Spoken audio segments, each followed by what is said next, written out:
Pokemon Champions is the best thing to happen to competitive Pokemon. There isn't really a debate around that, as a large influx of new players now have access to the game, and team building has never been easier. Because of this, me and a group of friends have all banded together, and we're playing in a draft league.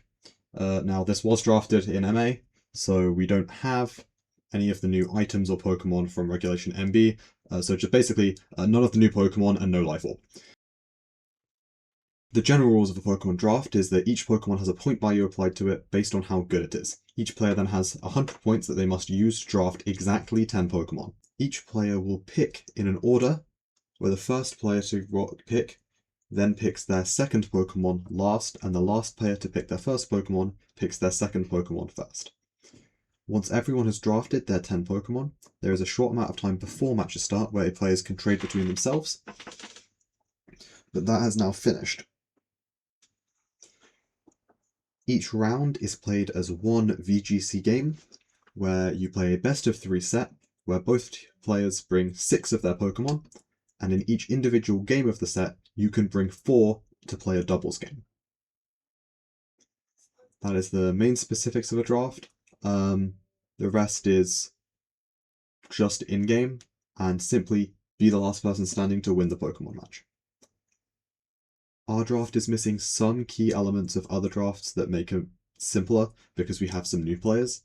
We don't have our generational gimmick locked to one specific Pokemon, and we didn't draft our Megas and standard Pokemon separately, so everyone has access to all Pokemon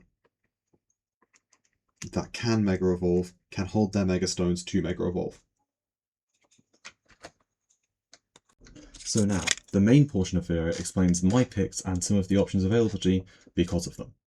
Despite going last in the draft, I managed to get my first pick as Charizard. The ability to change Megas on the team is very strong, and Charizard Y is admittedly the best Mega in the format. It's dominated much of Regulation MA and is still going in Regulation MB with its insanely high 159 special attack and respectable base 100 speed, able to outspeed many of the options in the format, such as Archaladon and Tyranitar, being it to be one of the main reasons that Rock Slide was so prevalent in the format. Zard Y has the ability Drought, which sets up the sun, which makes its spread move of Heat Wave do even more damage. It also has great coverage moves with things such as Weather Ball for single target options, and Solar Beam to deal with water types that would normally be sent in to deal with it. The sun setting also pairs extremely well with my second pick and the one I got to get after Charizard, Venusaur. It's the second of my Mega options on my team, with its thick fat ability when Mega Evolved, allowing it to take half damage from all Ice and Fire type attacks, and a high special attack and defense, making it very difficult to get rid of fast enough. Despite this, its real menace is when it's in the sun. Its base 80 speed is nothing to scoff at, but with the option of Chlorophyll as an ability, it allows it to double its speed and use that to put opposing threats to sleep using Sleep Powder, or even use a single-turn Solar Beam. With strong coverage options for the Steel types that usually resist both its main stab with Earth Power, it's a Mon to be respected. For my third Mon, I wanted a strong option for speed control, and so went with the fastest Tailwind setter in the format of Aerodactyl. This is the fastest non-Mega Tailwind user in the format, so unless I'm facing priority moves, I will always have my Tailwind set up first. This is a massive advantage. The Flying type stab in Wing Beat allows the removal of many threats as the multi-hit of the move bypasses things such as Focus Sashes or Sturdy, where Rock Slide allows it to be an absolute flinch merchant. I have won too many games by just clicking Rock Slide. The fourth Mon I grabbed was Rotom Wash, a decently specially defensive wall with only one weakness due to its ability Levitate. It also has supporting options in Thunder Wave and Electro Web for speed control, and Will-O-Wisp to deal with opposing physical attackers. Despite its bulk, it still has strong attacking options with a solid 105 special attack, and only 2 types that resist both electric and water, making it a significant threat if it's left for too long. My next choice was Sylveon. What can I say, I'm a sucker for Pixelate Hyper Voice. Okay, so the real reason you pick Sylveon here is it's a budget Mega Floette. 8 points cheaper, but has an insane Pixelate ability to turn already strong existing moves, like Hyper Voice, into absolute killers with a good special defense and a moderate HP stat, allows it usually to survive at least 2 or 3 hits, despite being a little slow. It also gets Shadow Ball for coverage and priority and quick attack, as niche as that might be. Then I realized I had no primary support Pokemon and I picked up Sableye. This Prankstermon took over ladder for a short amount of time after a previous world champion had used it in a team and did a video about it, due to said ability Prankster. It allows all status moves of the user to go with an increased priority, allowing it to move before most other things. It can be used for a variety of options. It's a screen setter, it has Disable, Will-O-Wisp, Encore, so it can be used for a lot of different things and should be a staple across a bunch of my teams. I then picked up Toxicroak for 6 points.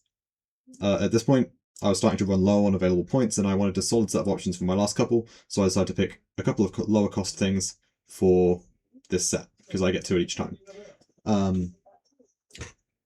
Toxicroak is a cheaper and significantly worse Sneasler, but it's good enough. It gets access to Fake Out, a move that stops opponents for an entire turn, and with strong poison and fighting stab, I can deal with many options, while, admittedly, it's also a physical attacker, which is something I'm otherwise missing. Pikachu was my 8th choice. It's another Fake Out user. It's also just really cheap and easy to get surprise KOs on because of it. Well, it has Lightning Rod to stop opposing electric types, and also, yeah, Light Ball doubles its stats and absolutely Jesus KOs all the time. It also has some other good coverage options, but it can also learn Thunder Wave to play a more supportive role. At this point, somehow, Gengar was still legal, so I grabbed that quickly. It can invalidate some entire teams if they're dependent on switching, due to its ability of Shadow Tag when it Mega Evolves. Even if it's not, it's got Destiny Bond, so it can achieve opposing Megas, but it also just has good other options, being relatively solid in and out of its Mega form. My last pick was, I was limited to an options, but I wanted another physical attacker, so I went for Serena. It's decently strong physical option, it earns triple axle, it's got a good stab with Trop Kick that also deals with physical attackers in itself, because it is when it hits, it lowers your opponent's attack. It also can deny priority moves such as opposing Prankster Pokemon. With that, I don't have anything else to say. That's a very rough explanation of my choices for the 10 Pokemon. After I finish the matches, I will be going through the replays and possibly some of my teams for why I chose the Pokemon there, and I will record the matches and you can see my perspective. Thank you for watching, and I will see you next time.